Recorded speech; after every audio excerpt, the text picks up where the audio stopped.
The Winter Shogun approaches.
At the ready.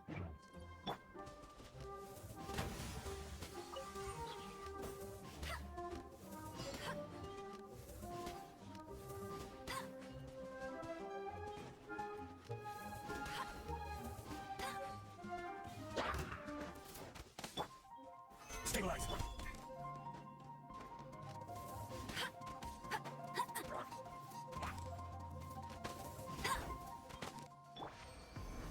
This is order.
Just sharpen my spear.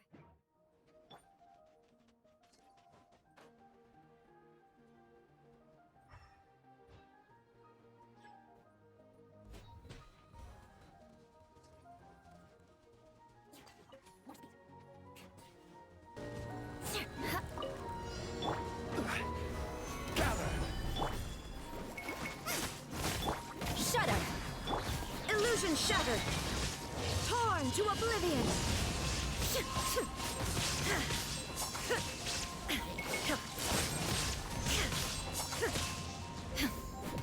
Shine down! Order guide you. Solidify. Boba, get them! Crush! Flood of frost! Rack and ruin!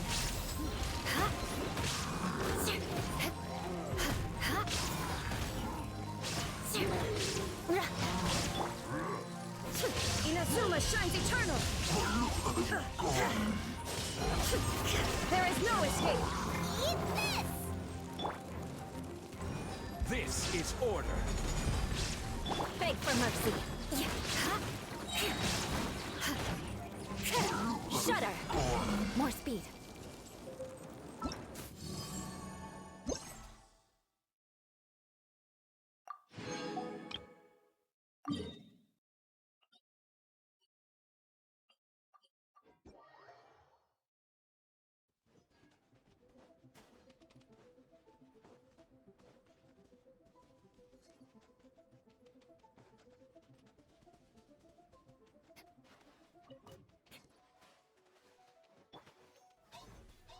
Quake.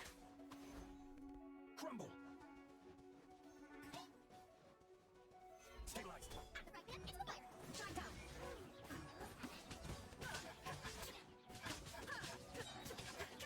Rise.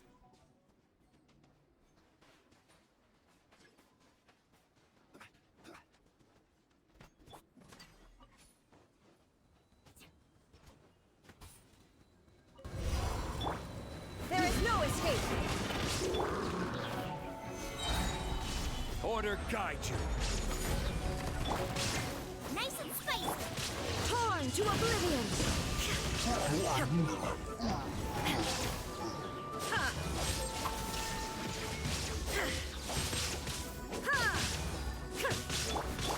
Crumble. This is order.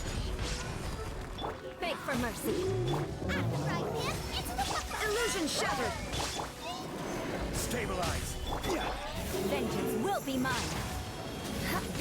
I condemn you!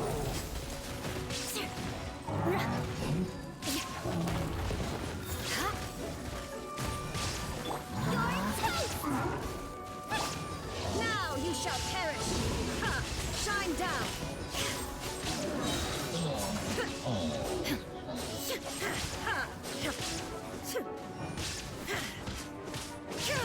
Illusion shattered!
Traveler, Paimon.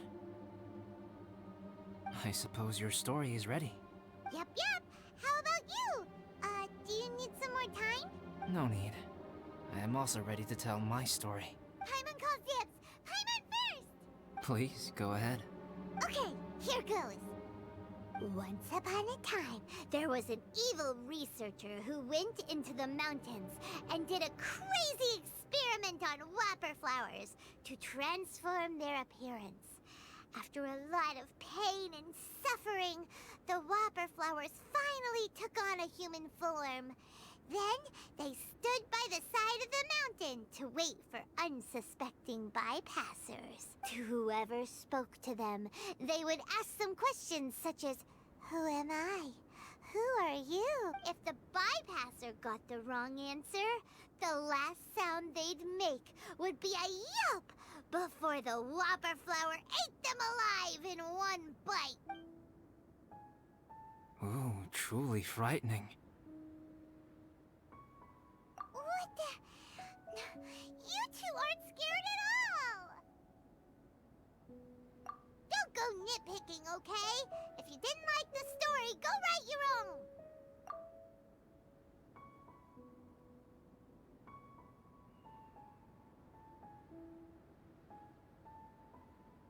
In other words, the Whopper flowers would ambush and then completely replace their victims.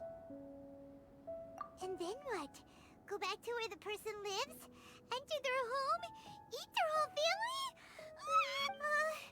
Paimon made up this story, but now Paimon's the one who's scared by it. It's a good story. Oh, may I write it down? I may bring it up in future conversations. What for? Just to scare people with? Yes. You've got a real mean streak, Albedo. Mine is a little longer than yours. It starts with an alchemist. A great alchemist once created Subject 1. Subject 1 was her proudest achievement, and successfully blended into human society. No one ever would have thought that this friend of theirs was in fact a synthetic human. However, unbeknownst to Subject 1, the alchemist had tried the same experiment many times before he had come into being. Some of the rejects from failed experiments had been discarded, but had not died. Subject 2 was one such failed experiment.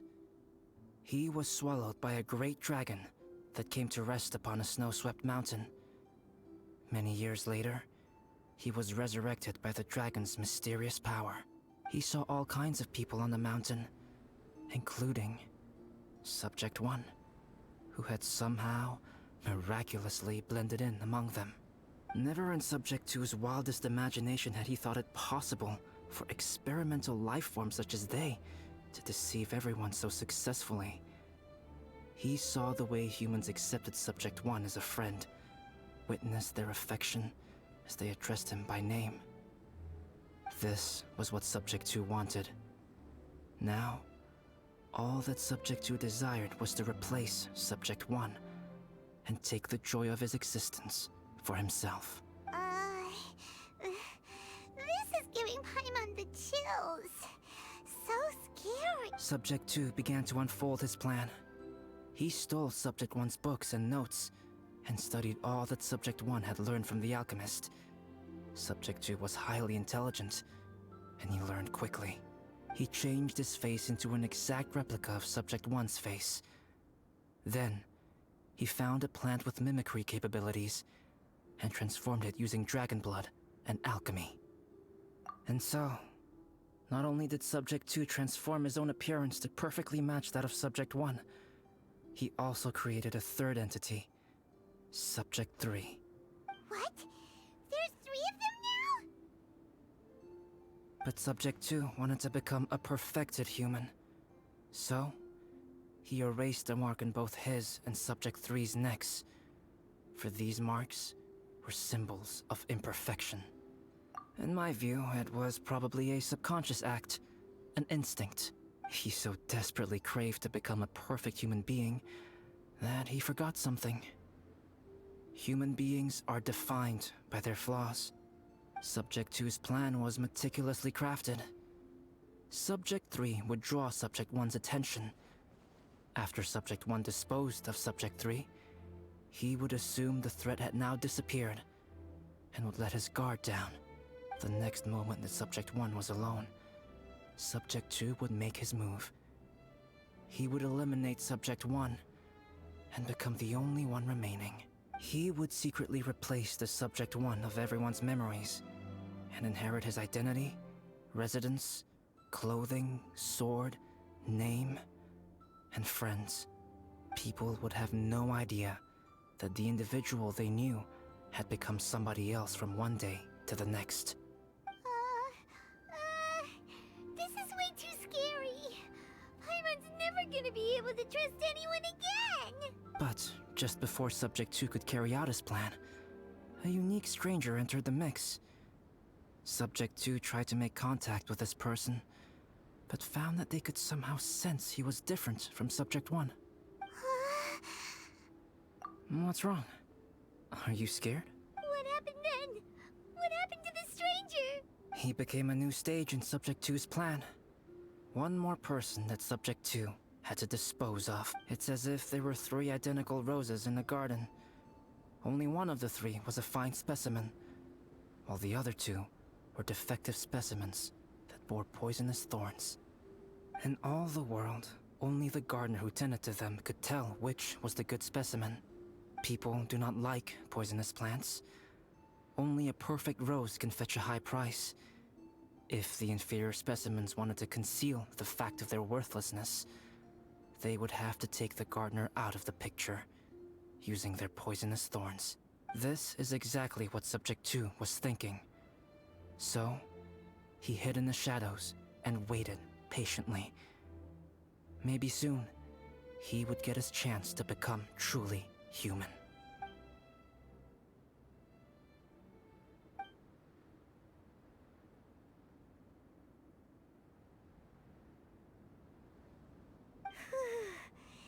That was intense! So what happened after that? Did Subject 2's plan succeed? Paimon can't bear thinking about it! Fortunately, it is just a story. And even in this story, Subject 2 did not succeed. But you can never let your guard down on Dragonspine. Monsters mutated with Durin's power and blood are also creatures of Rhine-Daughter, just like me. You must beware of all such creatures. I'm glad to hear that. It's okay. I know what I am. You and I are both different, so there is no need for me to hide the truth from you. The only thing is that sometimes, when I think about how mighty the power of alchemy is, I feel so small. As beings who set foot in this world, how arrogant are we in desiring to control our destiny, and in desiring to create? Is creation an arrogant act, Traveler? If not, why do we call the ones that created us and control us gods? If it is, then what qualifies us to call ourselves creators? How far must we take our reverence and respect, and what purpose does it serve? Nothing special, but whenever I think about it, I feel a twinge of grief. Poor Albedo. Hello? Traveler? Are you here? Hey, is that Amber? Thought we might find you here. We're here to deliver a message from Cyrus. There's gonna be a big event down at the base camp, and they want you there too, Traveler. Winter camp is nearing its end. Apparently, even provisional instructors are required to attend. Looks like we need to go, Albedo. Bye for now. Then I won't keep you. I have some things to attend to here, so forgive me for not seeing you down. Don't worry about it. There have been no issues getting up and down the mountain recently. Is everyone ready? Let's not keep them waiting.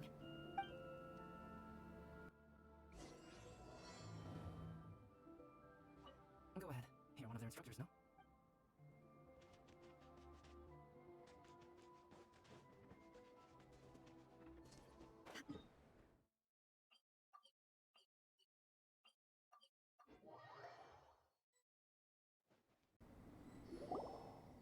Huh?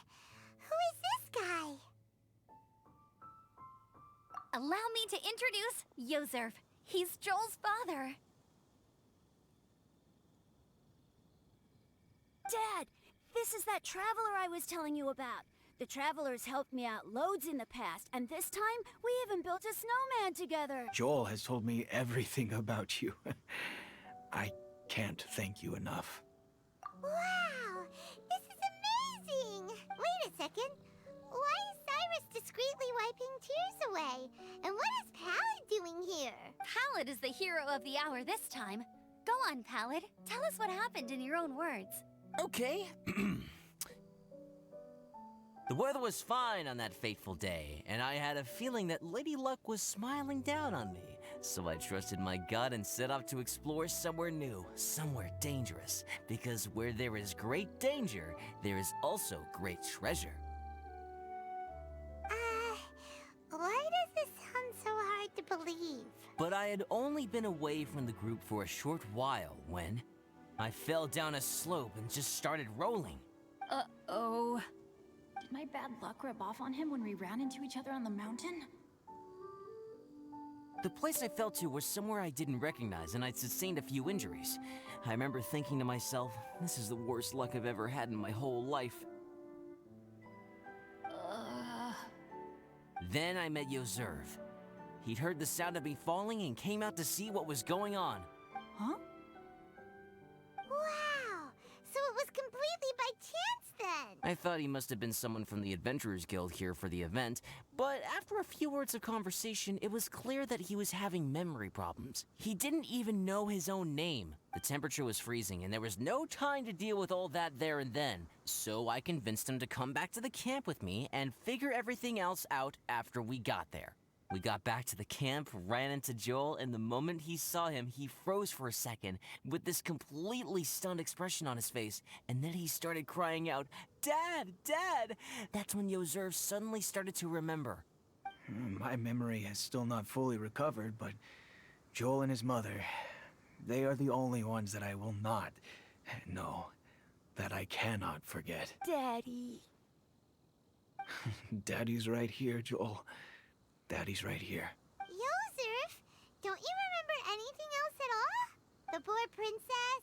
Feeding the foxes? I'm sorry. I have no recollection. Maybe it's because of the head trauma. I woke up and found myself covered in blood. My things were gone, and there was nothing to indicate who I was or how I got there. I crawled into a cave and settled in for a slow recovery. After my legs and feet were a little better, my hunting skills were what kept me alive.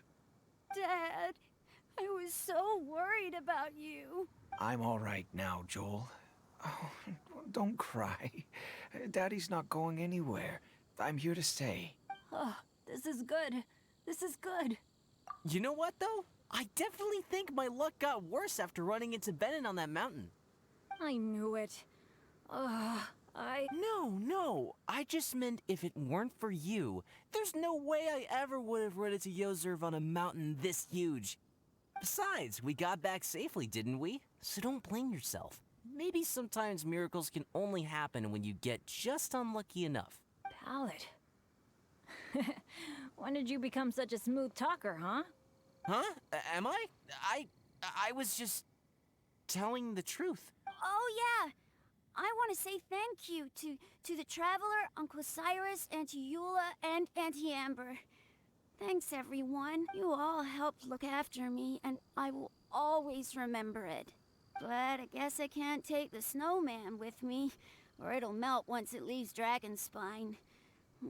It's such a shame. Oh, I can help with that. One moment.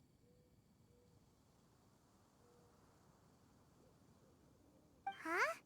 Eula? Here, take this. It's powdered rime. Just add it to your snowman, and it will never melt. Wow! Really? Oh, this is awesome! You're the best, Auntie Eula! Dad, I have an unmeltable snowman now! How cool is that? How can I ever repay you all? Thank you all. Thank you from the bottom of my heart. Dad, I want to go move the snowman. Can we do it now, please? Okay. I'll be leaving with Joel now. I'm sure I'll see you all another day. Very well, very well. It's time for Pallet and I to have another discussion concerning his breaches of adventurer discipline. Huh? But Cyrus, I think I kind of made up for my mistakes this time, you know? See you guys! Oh, I made this for you and Amber. Think of it as a winter souvenir. Aw, are you sure? This must be really important to you. Come on now, just take it. No need to make such a fuss. Wow! Now our snowman won't melt either! You're welcome. Just keep it, that's all I ask. Amber and I have some business to attend to now. See you later.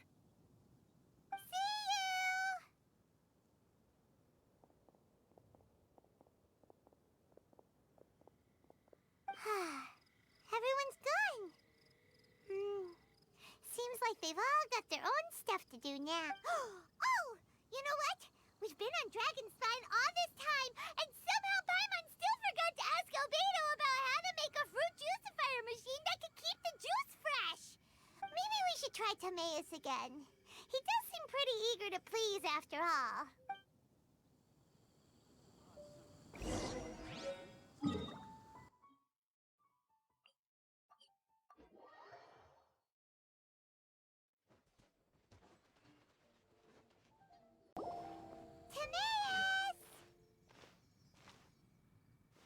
Traveler and Paimon. What can I do for you?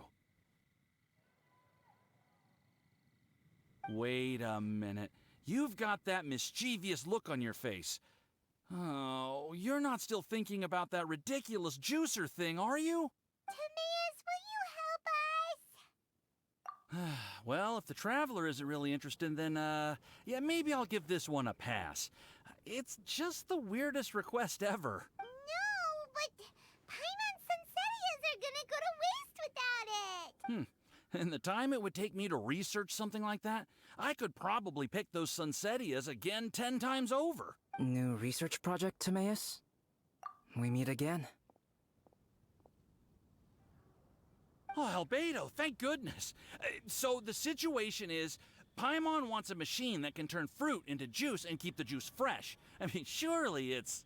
Majorly important, that's what it is. If you can manage to invent this, we'll never have to worry about fruit going bad ever again! That's impossible.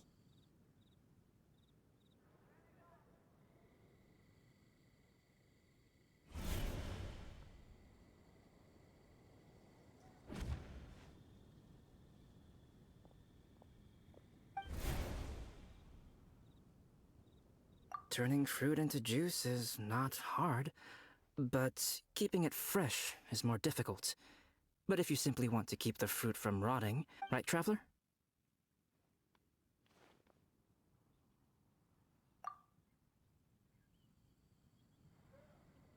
What about his neck? What's wrong? Is there something on my neck? From the look on your face, it's as if you thought I just played a practical joke on you that was in exceedingly poor taste. Albedo, you were saying, how do you stop fruit from going bad?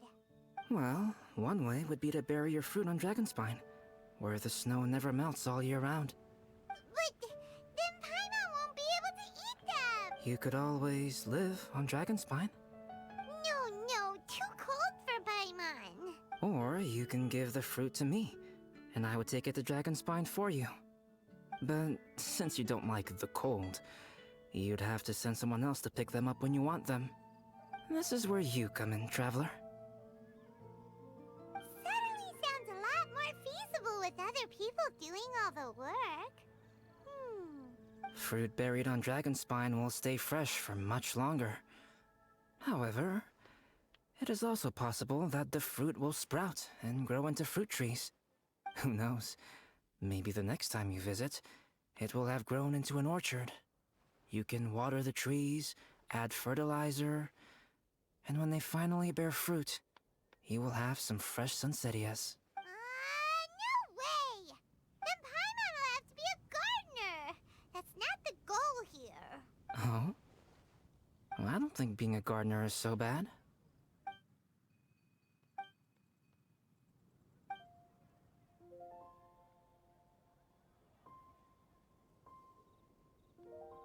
Albedo!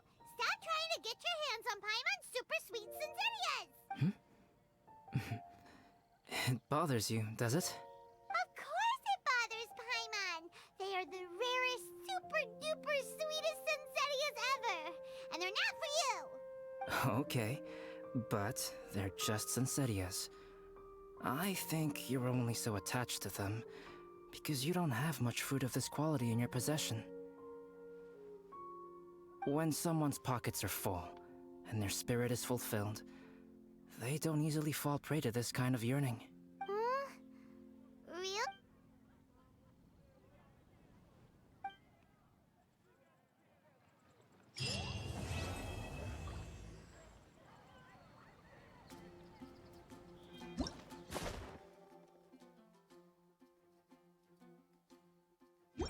Welcome. How can I help you?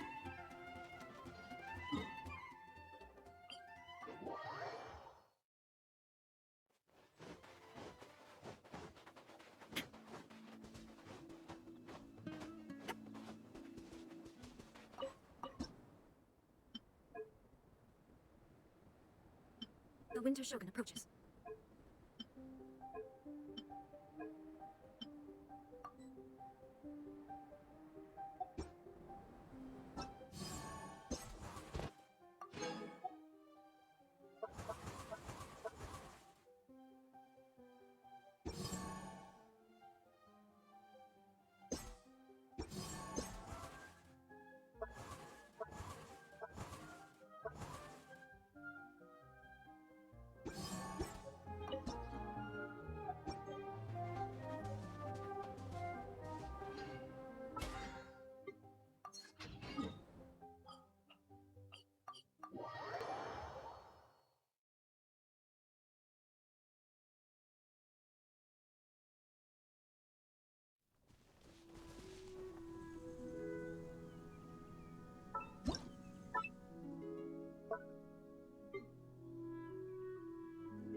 to oblivion!